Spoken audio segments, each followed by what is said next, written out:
Onde quer que você esteja, permaneça bem informado. Jovem Pan, sempre a par dos acontecimentos. Agora são 7h mais 4. Muito bom dia, uma excelente semana. Está no ar a edição regional do Jornal da Manhã, trazendo para você aqui todas as informações para o sul do Paraná e o Planalto Norte Catarinense. Os destaques desta edição. Vamos trazer as informações para o município de Porto União. Afinal, quais são as obras que serão inauguradas ainda nos próximos meses, claro, dentro do período legal aqui, principalmente quanto às questões eleitorais. O prefeito Eliseu falará sobre o assunto. Temos também informações para o município aqui de Porto União quanto ao SENAC, cursos na área de beleza, uma das áreas que mais crescem no Brasil, e você tem a oportunidade ainda, mesmo praticamente nas últimas semanas de fevereiro, ingressar em um desses cursos. Matéria especial de hoje, conversamos com o doutor Fioravante. Ele vai falar sobre o julgamento do caso Daniel Dias, depois de praticamente 5 anos daquele gravíssimo acidente no dia 11 de setembro de 2015. O julgamento acontecerá no mês de julho. Esses são apenas alguns destaques do Jornal da Manhã, que está no ar. Começando, claro, previsão do tempo. O carnaval vai terminar e com muita chuva para a região sul do Brasil, segundo as informações do CIMEPAR.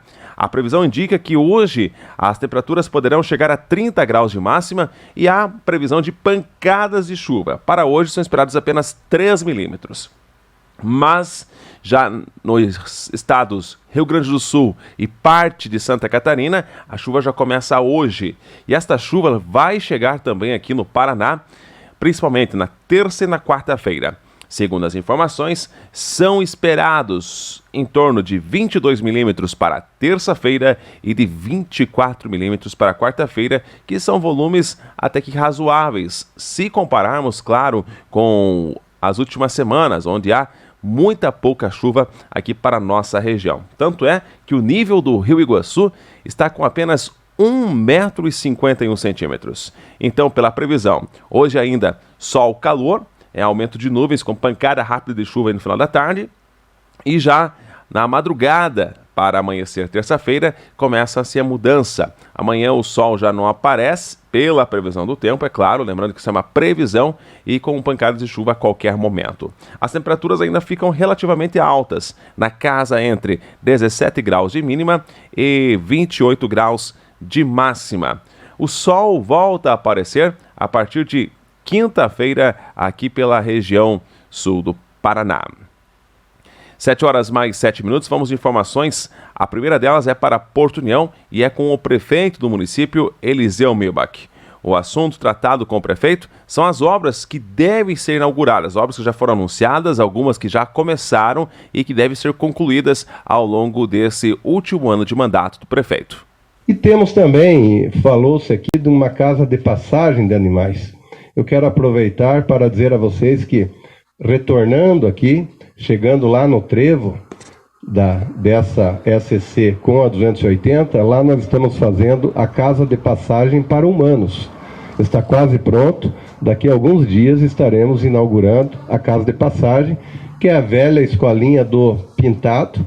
Está sendo concluídas as obras, quem passou por ali agora viu que inclusive temos vários detentos que estão trabalhando ali na reforma, lógico que supervisionado por funcionários, engenheiros da prefeitura, assim como tínhamos até outro dia mais de 40 detentos trabalhando na limpeza da cidade, das roçadas, dando uma demonstração que é possível recuperar o ser humano e que aquele que sabe que cometeu algo errado pode pagar com serviços à sociedade.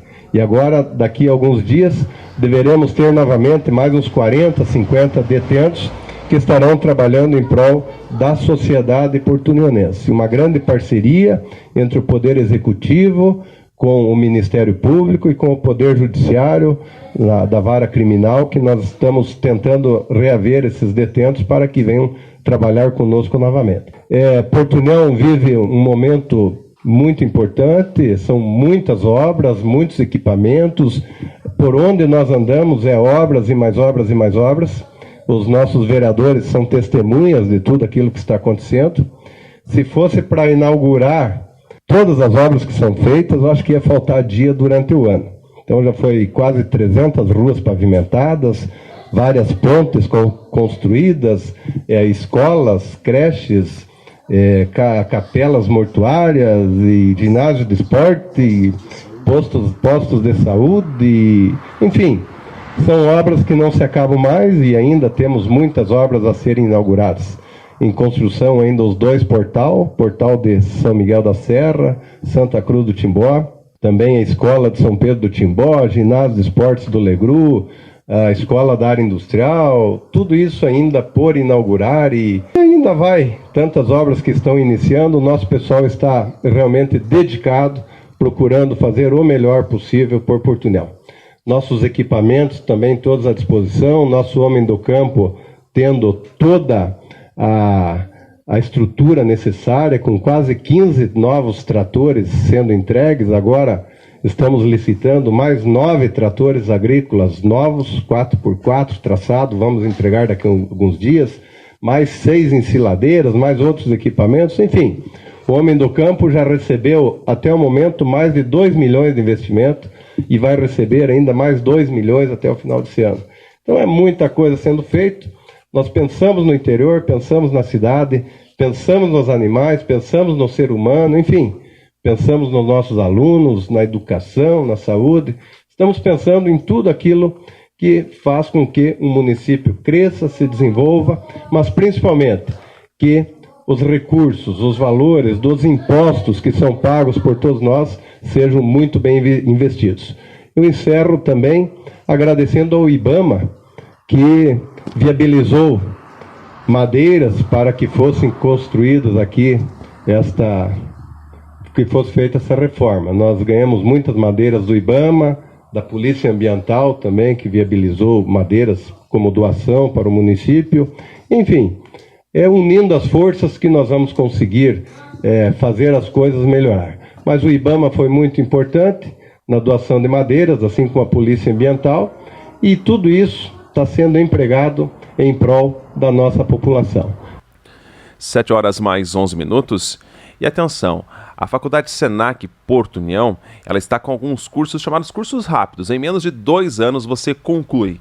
E principalmente numa das áreas que mais crescem no Brasil. Não tem crise para essa área. Eu estou falando da área de beleza. São 2 cursos com vagas abertas. Conversei com a professora e coordenadora desses cursos, professora Carolina Patruni, e ela traz todas as informações. Quais são esses cursos, qual é a área de mercado de trabalho e, claro, qual é o período para você fazer as inscrições, já que as aulas começam brevemente.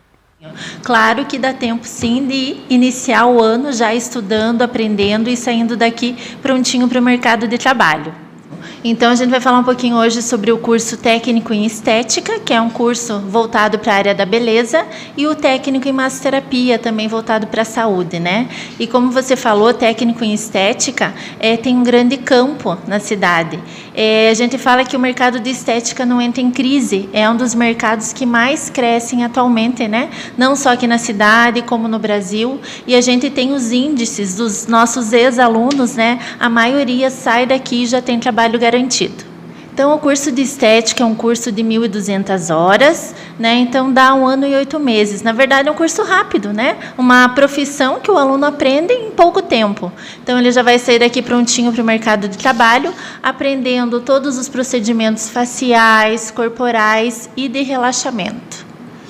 Então, o curso de massoterapia, quando a gente fala em massoterapia, a gente só lembra da massagem, né? E, na verdade, é um curso muito completo. Além de todas as massagens ocidentais que a gente conhece, como massagem relaxante, terapêutica, para dor, né? A gente ensina aos nossos alunos toda a parte da massagem oriental. Então, tem o shiatsu, o tuiná. Além disso, o curso é bem completo. Por quê? Porque ele aborda também várias técnicas integrativas. Não sei se o pessoal já ouviu falar, como a auriculoterapia, cromoterapia, né?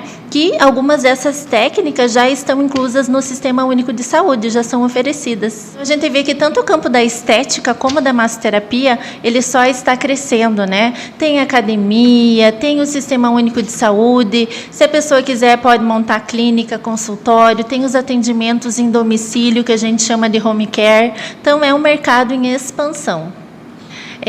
Na prática, o nosso diferencial mesmo são os laboratórios. O nosso laboratório tem equipamentos de última geração na área da estética, né? E fica até o convite para quem não conhece, vem ao Senac conhecer, que chega ali no laboratório e já fica encantado. Então, tanto na área da estética como da massoterapia, são feitos os atendimentos, os estágios sempre abertos ao público. Então, o aluno já entra nesse campo de trabalho, né, com o relacionamento ao cliente, mesmo antes de se formar. A gente já tem as nossas turmas em andamento, né, do ano passado, e quem não sabe para que área ainda vai atuar, não sabe se quer o técnico em estética ou massoterapia, venha, vamos conhecer nossos laboratórios, podem assistir uma aula de ambos os cursos, sim, para se decidir. Ainda dá tempo de se decidir, sim. Tanto o técnico em estética como massoterapia inicia as turmas novas em março. Mas quem tem dúvidas também pode acessar o site, tem as matrículas online, pode ligar, né, 3523-1516, e a gente sempre vai estar disposto a tirar dúvidas, até sobre o curso, né, para quem ainda não está sabendo qual carreira seguir. Por isso que é interessante vir aqui, né, para a gente passar todos os descontos, o pessoal que trabalha no comércio, ex-alunos também, né, então tem desconto sim.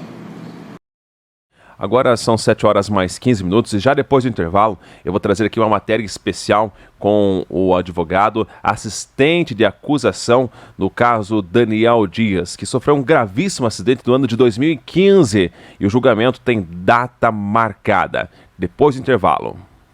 Jovem Pan. 7h19.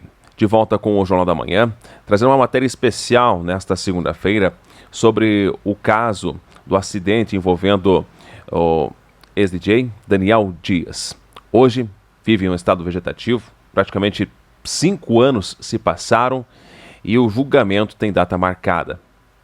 Nós conversamos, nesse caso vai atuar como assistente de acusação, o doutor aqui Fioravante Bucneto, sobre esse caso, só para que você possa relembrar, o acidente envolvendo Daniel Dias foi no dia 11 de setembro de 2015, quando ele saía de sua casa e, ao entrar na Avenida Manuel Ribas, foi atingido em cheio por um veículo Audi A3. O veículo que Daniel estava é um veículo HB20, ele teve uma forte pancada na cabeça, né, passou por várias cirurgias ao longo desses anos e hoje vive no estado vegetativo. Na época, né, o condutor tinha ali 22 anos, foi preso, pois estava embriagado, o bafômetro apontou 0,85 e aí então foi preso em flagrante. A fiança foi arbitrada em R$4.000 na época, que foi paga pela família e o indivíduo foi liberado, responde pelo crime. E agora teremos um júri popular, aonde, é claro, através desse júri, será julgado o indivíduo que causou esse gravíssimo acidente. Outro aspecto interessante, que é importante salientar, que no ano de 2017 foi feito então e foi divulgado um laudo da Polícia Civil do Paraná, onde através de imagens de vídeo monitoramento foi possível constatar que o veículo Audi A3 que atingiu Daniel Dias estava na velocidade de 135,58 km por hora na Avenida Manuel Ribas, que é uma via onde você não se passa de 60 km por hora. Então, é claro, isso foi anexado aos autos e também, é claro, fará parte como prova, obviamente, desse caso gravíssimo. Acompanhe essa entrevista com o Dr. Fioravante, explica o caso e, claro, quando será o julgamento. Bom dia, Thiago. Primeiro agradeço a receptividade na Rádio Jovem Pan. Bom dia aos ouvintes da rádio. Então, né, na verdade, nós entramos em todo o caso, se não me engano, no ano de 2017, né, em que uma amiga minha, conversando com ela sobre o caso do Daniel, ela atendia, ela trabalhava na parte de fonoaudiologia, Ana Paula Lima, acabei perguntando para ela se existia alguma assistência jurídica do Daniel, enfim, se alguém estava cuidando. Eu não conhecia ele pessoalmente, né, não tinha assim relações de amizade ou intimidade com ele, e me coloquei à disposição para, enfim, para auxiliar no que fosse possível, né, um caso tão grave aí na nossa comunidade, uma pessoa tão querida por todos os ouvintes e toda a sociedade aí de Porto União da Vitória. E me coloquei à disposição da irmã dele, a Cida, que é quem cuida dele até hoje, né, para acompanhar os processos, né, então para acompanhar o caso e eventualmente tomar alguma medida se assim fosse necessário, né. Então a gente acabou entrando na condução desse caso para dar um auxílio, tá? Isso foi mais ou menos no ano de 2017, se eu não me engano, né? Atualmente, né, temos dois processos, né? Na parte jurídica nós temos a parte do processo criminal, né, que apura o crime que ocorreu naquela noite, né? Nesse caso a gente não fala em acidente, porque aquilo foi um crime, né? E tem a parte civil, que seria a cobrança de uma indenização, tanto do proprietário do veículo como do condutor do veículo, porque o proprietário entregou o veículo a uma pessoa, pelo que consta nos autos, até agora alcoolizada, né, que acabou provocando, ocorrendo aquele homicídio, aquela tentativa de homicídio, né, por dolo eventual, que é o que ele responde, só o motorista do veículo, né. Então hoje nós temos dois processos, né? Um processo que é o criminal, que quem conduz esse processo é o Ministério Público do Estado do Paraná, né? A defesa, muitas pessoas chamam de defesa do Daniel no criminal, não existe essa defesa do Daniel, né? Nós somos assistente de acusação, então nós acompanhamos o caso e caso haja alguma necessidade, tem alguma intervenção no caso, mas quem conduz, quem traça as teses, nesse caso especificamente, é o Ministério Público do Estado do Paraná, né, que vem conduzindo com uma competência a se elogiar. O prazo é relativamente curto para um processo de tribunal do júri, se o processo vai ser julgado pelo júri popular, né. Nós temos um caso muito conhecido no estado do Paraná aí, que ficou conhecido nacionalmente, que demorou quase 10 anos para ir a júri popular, e esse caso do Daniel está indo a 5. A gente sabe que para a dor da família e para a sociedade é um período muito longo, né, aguardar 5 anos para ter aí um julgamento da pessoa que cometeu aquele crime, mesmo que com dolo eventual. Então o processo criminal ele é um processo complexo. Nós tivemos a sentença de pronúncia, né, um processo de pronúncia onde um juiz de direito analisa as provas produzidas até aquele momento e verifica se realmente se trata de crime contra a vida, né, e se tem a competência do tribunal do júri. E foi isso que aconteceu, né? O motorista foi pronunciado pelo crime previsto no artigo 121 do Código Penal, que é homicídio simples, de forma tentada, né, porque o Daniel não faleceu, ele se encontra num estado vegetativo até hoje, né, mas o homicídio ele não se consumou por vontade, por vontades alheias, por circunstâncias alheias à vontade do agente aí do motorista, né. Então ele foi pronunciado, a pena prevista para homicídio simples ela varia de 6 a 20 anos, e aí ela tem uma redução de 1/3 a 2/3 em virtude da tentativa, né? Se a tentativa no direito, assim, quanto mais próximo da morte ficou a vítima, menor é a redução, né? Quanto mais distante ficou do evento morte, essa pena ela é diminuída mais ainda, né?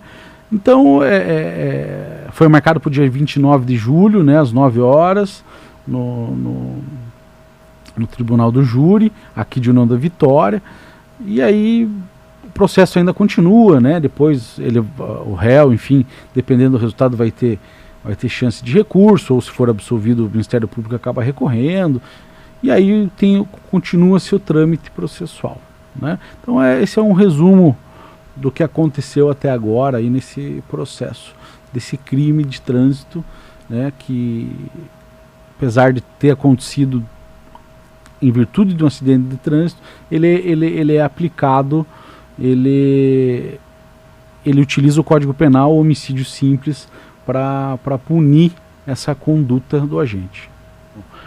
O júri popular são pessoas da sociedade, né, em que existe um sorteio, todo um procedimento previsto no Código de Processo Penal, onde o juiz de competência, que tem a competência do Tribunal do Júri, sorteia esses jurados da comunidade, e são essas pessoas que vão dar o veredito final, né? Então, no dia do Tribunal do Júri, são ouvidas as testemunhas novamente do caso, são lidas algumas peças do processo que foram produzidas, por exemplo, a perícia que foi feita no exame de corpo de delito no próprio Daniel, testemunhas que possam ter visto antes ou depois do crime, as condições do próprio Daniel. Depois a acusação fala, né, o Ministério Público vai colocar todos os argumentos dele, demonstrar as provas de que aquele evento danoso foi em decorrência de um crime, de homicídio, baseado no dolo eventual, né? A gente ouve muito falar o que é o dolo eventual, né? O dolo eventual ele se reflete quando o agente de um crime ele assume o risco de produzir o resultado, nesse caso de produzir o resultado morte, né? Ele assumiu o risco de matar, ele assumiu o risco inclusive de morrer, né? Então você vê que ele não se importou com a própria vida dele, né? Andando numa velocidade que consta dos autos, uma velocidade extremamente alta, numa via central da nossa cidade, né? E acabou colidindo na traseira do Daniel, e enfim, e aconteceu tudo que está acontecendo. Então ele vai a julgamento, a defesa também fala, daí tem as teses defensivas, a acusação, e aí é formulado alguns quesitos, né, pelo juiz, enfim, para quem está conduzindo aquele tribunal do júri. A partir desse momento, o conselho de sentença, que é o nome que se dá para os jurados, ele se reúne depois desses debates, de portas fechadas, e ele vai responder algumas perguntas, né? Sobre a autoria, se foi aquela pessoa que está sendo acusada, se ela dirigiu, se ela não dirigia, se ela produziu aquele resultado, se ela não produziu, se ela agiu com dolo eventual ou não, se foi simplesmente culposo, doloso, enfim. E aí, quem dá esse veredito final é a população, é o conselho de sentença, são os jurados que vão ser sorteados para aquela sessão do Tribunal do Júri, para aquele julgamento, né? Então, sempre é uma sessão pública, tá, do Tribunal do Júri. Em alguns casos de grande repercussão, o juiz da causa pode limitar o acesso para que não haja tumulto, não haja confusão, enfim, né? Limitar a familiares, imprensa. Isso daí já não depende exclusivamente da gente. Quem decide isso é o próprio magistrado, né? Mas eu acredito que nesse caso vai ser aberto ao público. Tem vezes que as pessoas se cadastram antecipadamente para assistir, e aí é feito um sorteio, mas isso depende muito do juiz que conduz o processo, né? Mas a sessão é pública. E a Rádio Jovem Pan estará, claro, acompanhando passo a passo sobre o julgamento, né, que acontecerá então no mês de julho, que vai a júri popular, assim como já mencionado pelo advogado.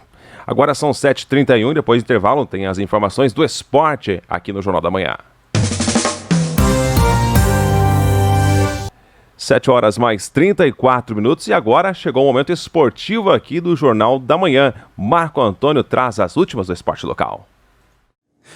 Bom dia, Thiago, bom dia para você que está nos 98.3 aqui da Jovem Pan União da Vitória, e também para você em todas as nossas plataformas digitais. Hoje, uma segunda-feira, 24 de fevereiro de 2020. Bora então falar sobre o Campeonato Paranaense Sub-19. Antes eu quero lembrar que devido a este período de carnaval, temos poucas atividades esportivas aqui em nossa região, nosso esporte local e regional. Tá todo mundo na folia, muita gente viajando neste período. Muito bem, o Campeonato Paranaense Sub-19 ficou definido o seguinte pela Federação Paranaense de Futebol. O campeonato será disputado por 21 equipes. Ficou alguma coisa mais ou menos regionalizada. Nós temos aí 3 grupos. O grupo A tem 8 clubes e reúne aí equipes do norte do Paraná. Arapongas, a Associação Portuguesa Londrinense, Associação Atlética Cambé, Londrina Esporte Clube, Nacional de Rolândia, o REC também de Rolândia, que é o Rolândia Esporte Clube, Maringá e o Arapongas. O Arapongas ainda sob júdice, já que tem problemas aí com a Federação Paranaense de Futebol. O grupo B é o grupo da Associação Atlética Iguaçu. Ficou assim então, grupo B reunindo o Oeste e também o Sudoeste, Associação Atlética Batel de Guarapuava, Associação Atlética Iguaçu aqui de União da Vitória, o nosso Iguaçuzão, o Cascavel CR, o FC Cascavel, o Operário de Ponta Grossa, Prudentópolis, e essas são as equipes, então, as 6 equipes que compõem o grupo B, grupo aqui do Iguaçu de União da Vitória. O grupo C são 7 clubes entre litoral e também a capital do estado e região metropolitana. O Clube Atlético Paranaense, Clube Andraus Brasil, o Coritiba, o Grecal, que está também sob júdice, ainda não é certo que entre nesse campeonato, já que tem pendências aí com a Federação Paranaense de Futebol. Independente de São José dos Pinhais, Paraná Clube e Rio Branco, equipes então que compõem este grupo C. As equipes jogam em turno e retorno dentro do seu próprio grupo. Aí se classificam para a próxima fase 15 equipes. Grupo A, os 4 melhores do grupo B e também os 5 melhores do grupo C. Isso quer dizer o seguinte, que no grupo do Iguaçu, com 6 clubes, vão sair então 4 classificados. O Iguaçu vai ter que ficar então entre os 4 primeiros colocados para ir à próxima fase. E do futebol de campo, a gente continua falando em Federação Paranaense, só que desta vez a Federação Paranaense de Futsal, onde nós teremos aí a nossa ACAL. E o mistério acabou, hein, gente? A série bronze do Campeonato Paranaense de Futsal vai contar com 33 clubes para 2022 a menos do que em 2019. A Federação Paranaense de Futebol de Salão confirmou, portanto, os participantes em reunião na última sexta-feira. Quer saber quem são as equipes que vão participar? Então, eu conto para você. Apucarana, Locomotiva, Arapongas, Araucária, Cambirá, Candói, CAC, Cidade Gaúcha, Colombo, Domingos Soares, Cruz Machado, olha a novidade, Cruz Machado participando então da série bronze do futsal paranaense, Cruz Maltina, Coritiba, Universidade Positivo, Fazenda Rio Grande, Guaíra, Itaipulândia, Itambé, Ivaiporã, Londrina, Mangueirinha, Grêmio Maringá, Associação Matelândia, Mauá da Serra, Medianeira, Nova Palotina, Rebouças, Santa Helena, São Lucas, São João do Havaí, São Mateus do Sul, Misto Bordeaux, lá de Telêmaco Borba, e também a ACAL, aqui de União da Vitória. Portanto, tá aí o Campeonato Paranaense de Futsal. Olha, um campeonato que vai ser muito longo e a nossa ACAL vem se preparando, treinamento todos os dias, e tenho certeza, e neste ano a ACAL sobe para a Série Prata do Campeonato Paranaense de Futsal. Muito bem, as informações para esse Jovem Pan Esporte desta segunda-feira eram estas. Na quarta-feira eu volto com mais informações, espero você. 7h39, a edição regional do Jornal da Manhã vai ficando por aqui. Continue com as principais notícias de todo o Brasil. A você, uma ótima semana, bom carnaval. Em todos os lugares, em multiplataforma. Jovem Pan, a marca da credibilidade.